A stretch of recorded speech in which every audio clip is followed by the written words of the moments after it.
श्री शिवाय नमस्तु। महाराज दुनिया के लोग नहीं समझते कि शंकर पर जल चढ़ाने का क्या लाभ है।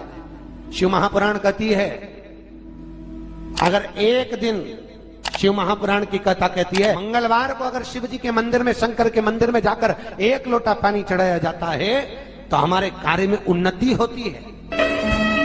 कोई व्यापार नहीं चलता हो, दिक्कत आ रही हो तो हनुमान जी के दूसरे नंबर का भाई गतिमान का स्मरण करो। हनुमान जी के उल्टे पांव का सिंदूर लाकर गतिमान का नाम लेकर स्वस्तिक बना दिया जाए व्यापार वाली जगह पर, तो व्यापार अच्छा चलने लगता है महाराज। कोई व्यक्ति पैसा खा गया, नहीं दे रहा, बहुत परेशान हो गए, मांग मांग कर दे गए, नहीं दे रहा, हाथ जोड़ लिए, पांव जोड़ लिए, सब कुछ कर लिया, नहीं दे रहा, तो हनुमान जी के तीसरे नंबर का भाई रतिमान, रतिमान, गतिमान रतिमान, रतिमान का नाम लीजिए। पीपल के पत्ते पर लाल सिंदूर से जो व्यक्ति पैसा लेकर गया उसका नाम लेकर बहते हुए पानी में अपनी कामना कर रतिमान का नाम लेकर छोड़ दीजिए। 15 दिन में रतिमान ऐसी उतावली मानत मचाता है कि उसको हाथ जोड़कर वो खुद फोन लगाकर बोलता है, भैया तेरा मैं पैसा लौटा दूंगा। रतिमान का स्मरण किया जाता है। रतिमान ध्यान दीजिएगा, हनुमान का एक स्मरण, पंचमुखी हनुमान का एक भाव। महाराज जैसे बहुत ज्यादा तकलीफ अगर व्यक्ति को हो गई है, बहुत कष्टमय जीवन चल रहा है, हार गए हर जगह से और तकलीफमय जीवन चल रहा है, तो पंचमुखी हनुमान का एक शिव महापुराण का और स्कंद पुराण का एक बड़ा सुंदर मंत्र है। उस मंत्र को आप सब एक बार हमारे साथ में बोलें। ओम नमो हनुमते रुद्र अवताराय सर्व शत्रु संहारणाय सर्व रोग हराय सर्व वशीकरणाय रामदूताय स्वाहा। बस इस मंत्र को हाथ में काली तिल लेकर, एक जौ लेकर और गूगल लेकर, थोड़ा सा उसमें गाय का घी डालकर, कंडे को या अग्नि को जलाकर इस मंत्र का 11 बार 21 बार जाप कर कर अपनी कामना कर कर छोड़ दीजिए। कैसा भी रोग हो, बीमारी हो, कष्ट हो, दुख हो, तकलीफ हो, 21 दिन के अंदर वो आनंद आना प्रारंभ कर देता है। इस मंत्र, स्कंद पुराण का, शिव महापुराण का ये मंत्र मूल पंचमुखी हनुमान सुख दे। और एक और चीज याद रखिए हमारा, यदि कोई काम के लिए जा रहे हो, कोई व्यापार के लिए जा रहे हो या नौकरी करने के लिए जा रहे हो और लगी नहीं रही, बहुत तकलीफ पा रहे हो, सर्विस ही नहीं लग रही, बहुत कष्टमय हो गया, तो निवेदन करूंगा 5 पीपल के पत्ते पर बेसन के 5 लड्डू घर में बने हुए, गाय के घी के 5 लड्डू रख लो। उस लड्डू के बीचों बीच एक आटे का दिया और उसमें तिल्ली का तेल डालकर इसी मंत्र का प्रयोग कर कर पंचमुखी हनुमान का किसी भी हनुमान के मंदिर में जाकर, दक्षिण मुखी हनुमान के मंदिर में जाकर उसको रख कर आ जाइए। इसके बाद आप उस काम के लिए जाइए, आपका काम सफल हो जाएगा। आपको किसी को नहीं कहना पड़ेगा कि हाथ जोड़ना नहीं पड़ेगा, किसी के पांव नहीं पड़ना पड़ेंगे, तुरंत काम होगा। बस इस मंत्र का स्मरण कर कर पंचमुखी हनुमान का भूतेश्वर जो मंत्र है वो सुख देने वाला। पूरे घर में वास्तु के हिसाब से केवल एक दीवार ऐसी होती है जहां पर हनुमान जी का चित्र लगाया जाए।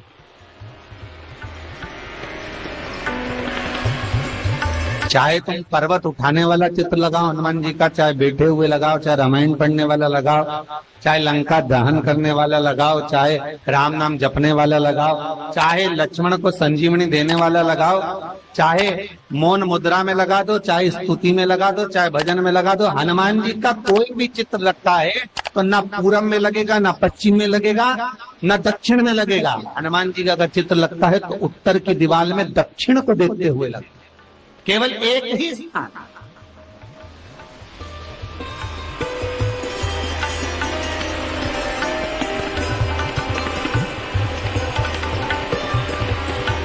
जैसे पूर्वजों के चित्र को, पितरों के चित्र को, गए हुए हमारे जीवों के चित्र को दक्षिण में विराजमान किया जाता है, उसी तरह हनुमान को उत्तर में विराजमान कर कर दृष्टि दक्षिण में कर दी।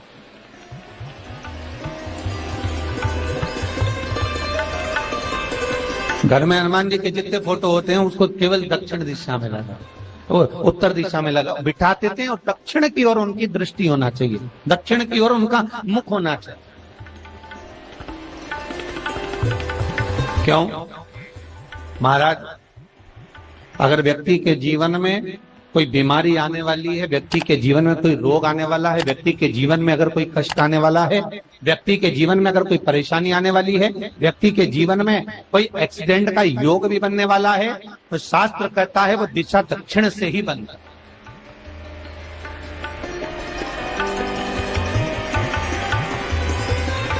ये दक्षिण जो दिशा है ये यम की दिशा।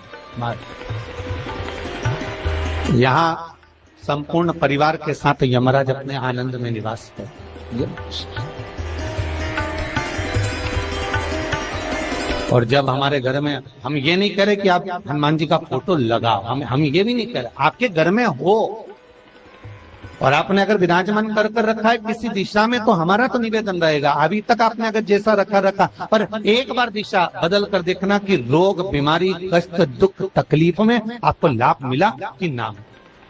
हनुमान जी ने केवल दक्षिण दिशा की ओर अगर मुख कर हमने विराजमान कर दिया, फोटो ही विराजित किया। हम ये नहीं कहेंगे आपसे कि आप बाजार से फोटो खरीद के लाओ फिर लगाओ, नहीं, आपके घर में हो तो आप लगा दें, आपके घर में हो तो विराजमान।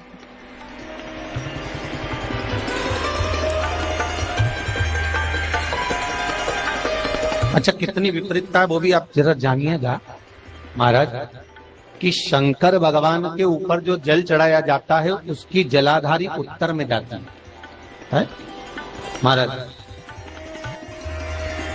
भगवान शिव का जो जल जा रहा है वो उत्तर की ओर जा, और हनुमान जी को उत्तर में विराजमान कर मुख दक्षिण की ओर कर।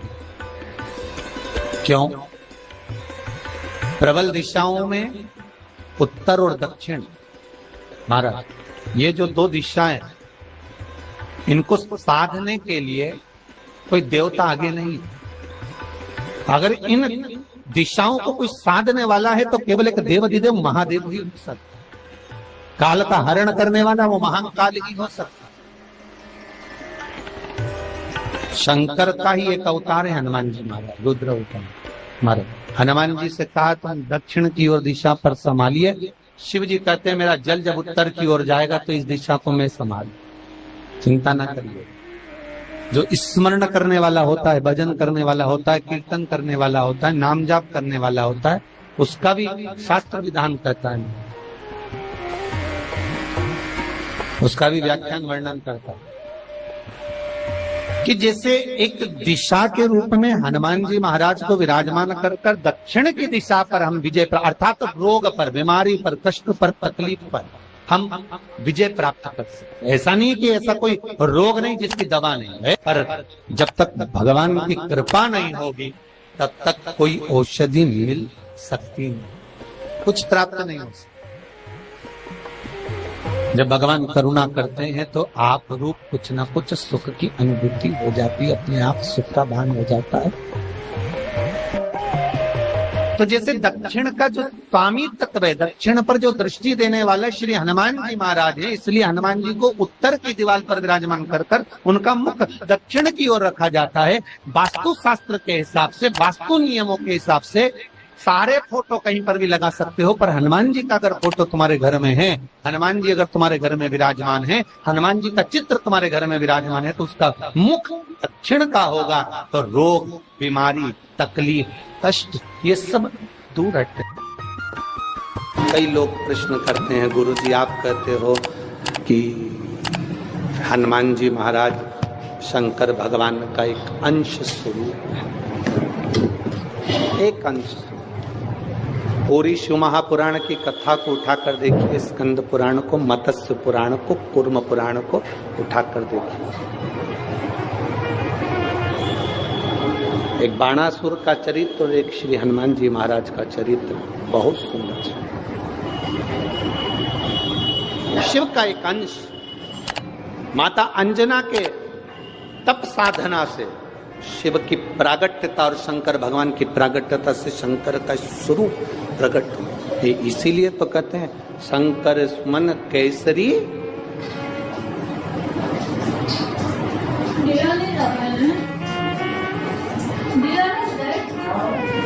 शिव का एक स्वरूप है हनुमान जी। हम तो हमेशा कहते हैं अगर आप हनुमान जी का भी दर्शन कर रहे हैं तो ये अंदाजा लगा कर रखें कि आप शंकर का दर्शन कर रहे हैं। आप शंकर का दर्शन कर रहे हैं तो ये अंदाजा लगा कर रखें कि आप हनुमान जी का दर्शन कर रहे हैं। सब एक, कोई भेद नहीं, सब एक, कोई भेद नहीं। देवताओं, आप एक बेलपत्र,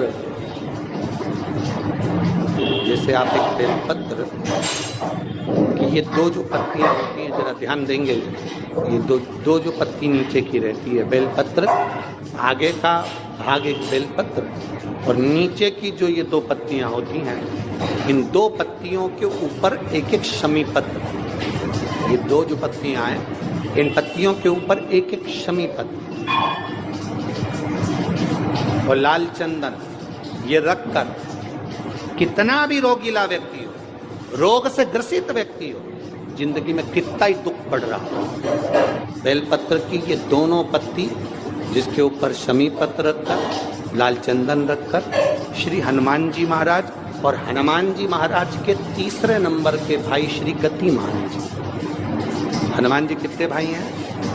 6। उसमें हनुमान, रतिमान, प्रतिमान, मतिमान, गतिमान, तो जो नीचे के क्रम में आते हैं श्री गतिमान जी, उन गतिमान जी और हनुमान जी का नाम लेकर जो शिवलिंग के ऊपर समर्पित कर देता है, रोग का निवारण होता ही है, रोग मुक्ति होती है। मंगल का प्रदोष निकाल कर रख लो कि मंगल का प्रदोष इस दिन पड़ रहा है, मंगल की त्रयोदशी तिथि पड़ रही है, प्रदोष व्रत मंगलवार का पड़ रहा है।